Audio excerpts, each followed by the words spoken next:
So I have new brake line installed all the way back to the left rear wheel, the driver's side wheel. And I can't get this brake line to mate with the brake line coming off the engine. And here the auto parts store sold me the wrong flaring tool. They sold me the American one.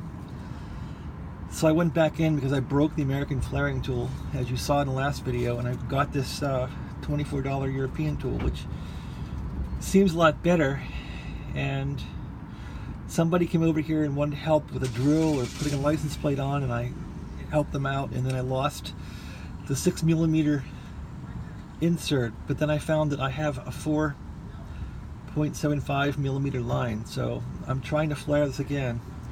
If I can get this flare to work, this thing's going to be done. I'll have good brakes, and actually all the brake lines in this pile of dung need to get replaced, but I just want to get the car to work so it's safe for now.